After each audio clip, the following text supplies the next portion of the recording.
Agar gulchilikdan yiroq bo'lgan insonga suhbatda krasula yoki tolstyanka guli desangiz, u bilmay yelka qisadi. Gap pul daraxti haqida ekanini aytsangiz, aniq aytadi, uni biladi yoki ko'rgan. Aslida esa gap bittagina o'simlik haqida ketyapti.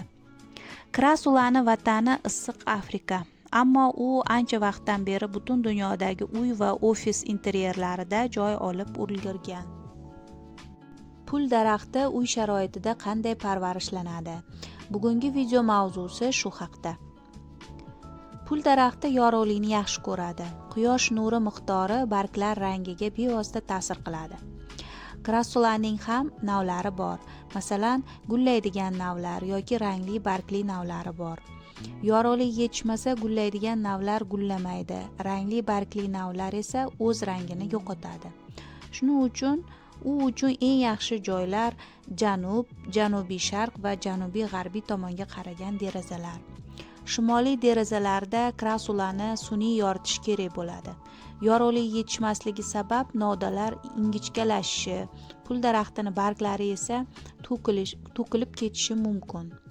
Shoxi chiroyli shakllanishi va qiyshayib ketmasligi uchun o'simlikni muntazam ravishda turli tomonlari bilan yorug'likka qaratib, aylantirib turiladi. Yoz oylarida tolstyanka ochiq havoga, balkonga, verandaga yoki bog'ga olib chiqilsa, juda xursand bo'ladi. Agar bunday imkoniyatlar bo'lmasa, pul daraxtini shunchaki polga qo'yish mumkin.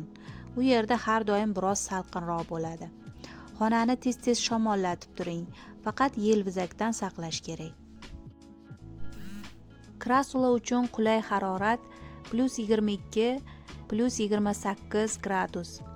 Ammo noyabr oyi oxiridan fevral boshigacha o'simlikda dam olish davri boshlanadi va bu paytda unga taxminan +14 dan +16 darajagacha bo'lgan harorat kerak bo'ladi. Uni isitish uskunalaridan uzoqroq joyga, salqin joyga qo'yish kerak. Hatto +8, +10 daraja haroratda ham qishlab chiqishi mumkin.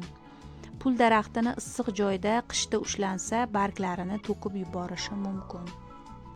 Hatto yozda ham krasula ko'p suv talab qilmaydi. 2-3 haftada bir marta yaxshilab sug'orish kifoya. Agar o'simlik yosh bo'lsa, issiq paytda uni haftada bir marta sug'oring.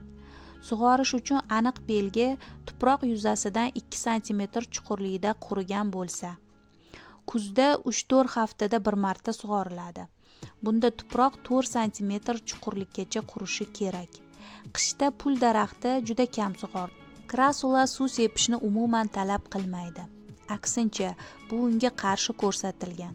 Chunki barglarini tashqi ko'rinishini yomonlashtirishi va chirishga olib kelishi mumkin. Krasulaga suv sepish mumkin bo'lmasa-da, barglarini tozaligi va erkin nafas olishi uchun uni vaqti-vaqti bilan artib turish kerak. Kichik krasulani hatto vannada iliq dush ostida yuvib olish ham mumkin. Krasula sukulentlar turkumiga kiradi. Ularni ildizlari tuproqda doimiy namlikni ko'tarmaydi. Shuning uchun drenaj teshigi bo'lmagan guldonlar unga mos kelmaydi. Tuproqni ham to'g'ri tanlash kerak. Sukulentlar uchun mo'ljallangan tayyor tuproq yoki quyidagicha tuproq aralashma tayyorlash.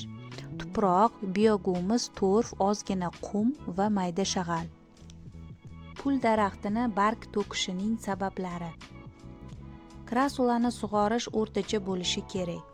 Juda kam sug'orsangiz, gul ildizlari ingichkalashadi, shoxlari elastikligini yo'qotadi va barglari to'kiladi. Tuproqni butunlay qurib ketishiga yo'l qo'ymaslik kerak. Haddan ortiq suvga g'arq qilish ildiz chirishiga olib keladi. Yozni issig'ida gulni ustini to'sib qo'yish, janubiy oynadan olish kerak bo'ladi. O'simlikni ortiqcha o'g'itlash ham barglarini kuchli to'kilishiga olib keladi.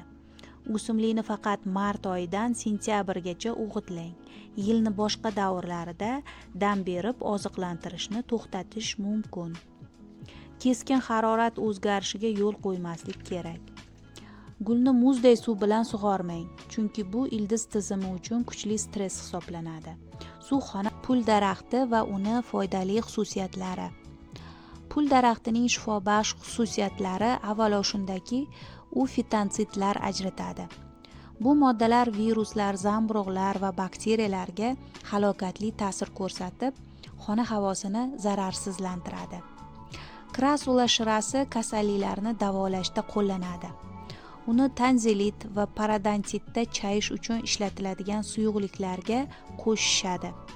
Hasharot chaqqanda kompress qilinadi. Kesklar, yiringli yaralar va gerpsda qo'yiladi. Artrit va artrozda og'riqli joylar uqalab chiqiladi. Ammo esda tutish kerak, barcha muolajalar faqat tashqi qo'llash uchun. Barglarini yoki shirasini ichga qabul qilish mumkin emas, chunki ular tarkibida mishyak mavjud.